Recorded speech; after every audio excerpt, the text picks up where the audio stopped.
الحمدللہ، اللہ تعالیٰ کا لاکھ لاکھ شکر ہے کہ مالک الملک نے اپنی یاد کی توفیق اور موقع عطا فرمایا۔ لاکھوں اور کروڑوں درود حضرت محمد مصطفیٰ صلی اللہ علیہ وآلہ وسلم پر، جن کے طفیل مالک الملک نے یہ مہربانی عطا فرمائی۔ سامعین اکرام، اللہ تعالیٰ نے قرآن پاک میں ارشاد فرمایا، اعوذ باللہ من الشیطان الرجیم، بسم اللہ الرحمن الرحیم۔ اور آ گئے جادوگر فرعون کے پاس۔ جادوگروں نے کہا کہ کیا ہمارے لیے کوئی انعام ہے اگر ہم غالب آ جائیں؟ فرعون نے کہا، بے شک، اور تم خاص مقربین میں سے ہو جاؤ گے۔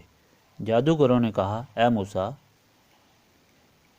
یا تو ڈال ورنہ ہم ہی ڈالتے ہیں۔ آپ نے کہا، تم ڈالو۔ پس جب انہوں نے ڈالا تو جادو کر دیا انہوں نے لوگوں کی آنکھوں پر، اور خوف زدہ کر دیا انہیں، اور وہ بہت بڑا جادو لائے۔ اور ہم نے وحی کی موسیٰ کو کہ ڈالو اپنا عصا، تو فوراً نگلنے لگا اس فریب کو جو انہوں نے بنایا تھا، اور ثابت ہو گیا حق اور باطل جو وہ عمل کرتے تھے۔ اس طرح جادوگر مغلوب ہو گئے وہاں، اور پلٹے ذلیل و خوار ہو کر، اور گر پڑے جادوگر سجدہ کرتے ہوئے، اور کہنے لگے، ہم تو ایمان لے آئے سارے جہانوں کے پروردگار پر، جو رب ہے موسیٰ اور ہارون کا۔ فرعون نے کہا، کیا تم تو ایمان لے آئے ہو اس پر قبل اس کے کہ میں اجازت دیتا؟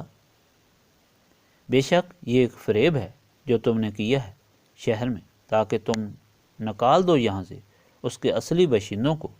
ابھی تم کو معلوم ہو جائے گا، میں کٹوا دوں گا تمہارے ہاتھ اور پاؤں مخالف سمتوں سے، پھر تمہیں سولی پر لٹکا دوں گا، تم سب کے سب کو۔ وہ بولے، ہم تو اپنے رب کی طرف لوٹ کر جانے والے ہیں، اور تو یہی ناپسند کرتا ہے ہم سے بجز اس کے کہ ہم ایمان لائے اپنے رب کی آیتوں پر جب وہ آئیں ہمارے پاس۔ اے ہمارے رب، انڈیل ہم پر صبر اور وفات دے ہم کو اس حال میں کہ ہم مسلمان ہوں۔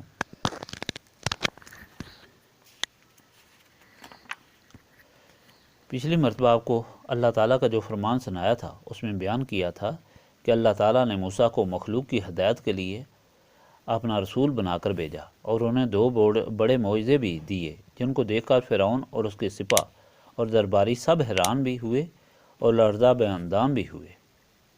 اور جب ان سے کوئی جواب نہ بن پایا تو کہا کہ یہ جادوگر ہے، جادو کے زور سے ملک پر قبضہ کرنا چاہتا ہے، اس لیے اس کے مقابلہ کے لیے شہر کے تمام جادوگر بلائے گئے۔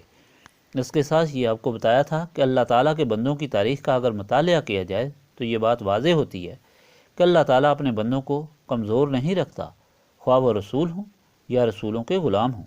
انہیں ایسی طاقت دی جاتی ہے جس سے یہ ثابت ہوتا ہے کہ یہ اللہ تعالیٰ کے بندے ہیں، پھر ان کو باعزت کامیاب بھی کیا جاتا ہے، اور جن کا تعلق اس طرح اللہ تعالیٰ سے ہوتا ہے کہ ان کے دل میں کوئی خوف خطرہ نہیں ہوتا۔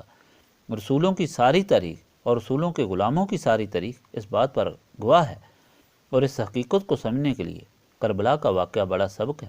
امام حسین رضی اللہ تعالیٰ عنہ، جو اللہ تعالیٰ کے رسول صلی اللہ علیہ وآلہ وسلم کے محبوب ہیں، ان کی تکلیف سے رسول خدا صلی اللہ علیہ وآلہ وسلم کو تکلیف ہوگی۔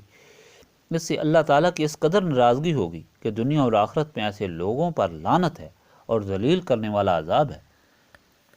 چانچہ 1400 سال گزر گئے، ہر آدمی ان کی تاریخ دیکھ کر کہتا ہے کہ دنیا میں ان لوگوں کے لیے کتنی نفرت اور ذلت ہے، اور آخرت میں تو خود ان کی تباہی ہے۔ غور کریں کہ اتنی بڑی مصیبت کو امام حسین رضی اللہ تعالیٰ عنہ نے گلے لگا لیا، لیکن میدان سے نہ بھاگے، نہ گھبرائے، بلکہ خوشی سے قربانی کی سعادت قبول کی، اور اللہ تعالیٰ نے اس تکلیف اور قربانی سے ان کی شان ظاہر فرمائی کہ وہ کیوں اللہ تعالیٰ اور اس کے رسول صلی اللہ علیہ وآلہ وسلم کے محبوب ہیں۔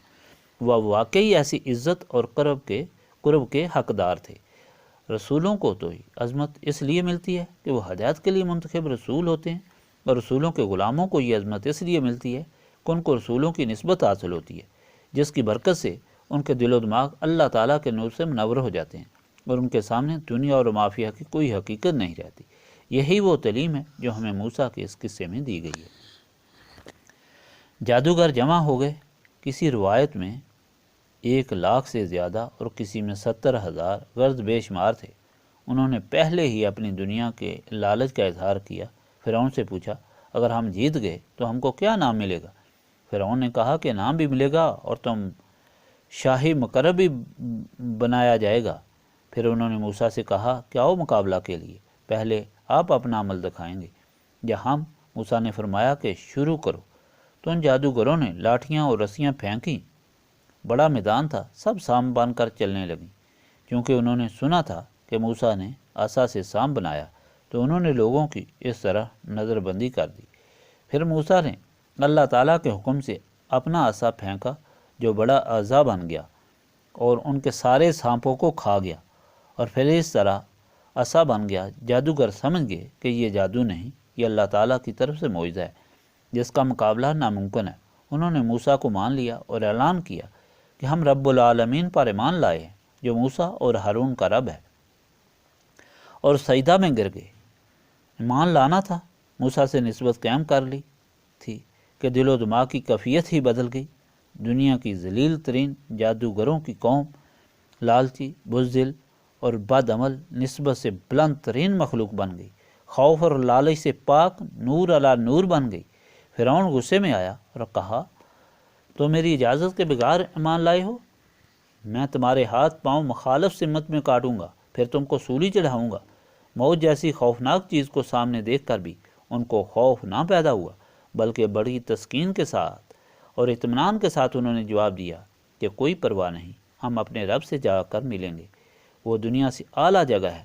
جب حق ہم نے دیکھ لیا تو اب ہم اپنے رب پر کیوں ایمان نہ لائیں، اپنی آخرت کیوں خراب کریں؟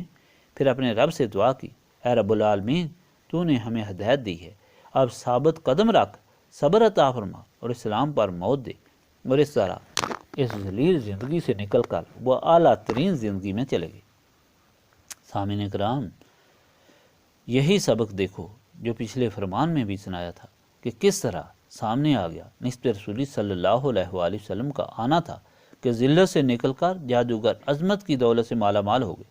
گویا نسبت رسولی صلی اللہ علیہ وآلہ وسلم ہی ایسی چیز ہے جس سے انسان، صحیح انسان، اشرف المخلوقات بنتا ہے، اللہ تعالیٰ کا بندہ، رسول صلی اللہ علیہ وآلہ وسلم کا غلام بنتا ہے۔ اس کے سامنے دنیا کی کوئی محبت نہیں رہتی۔ اللہ تعالیٰ اور اس کے رسول صلی اللہ علیہ وآلہ وسلم کی محبت اور رضا ہی اس کے لیے سب کچھ ہوتی ہے۔ اس کو حاصل کرنے کے لیے بڑی سے بڑی قربانی بھی سعادت ہے۔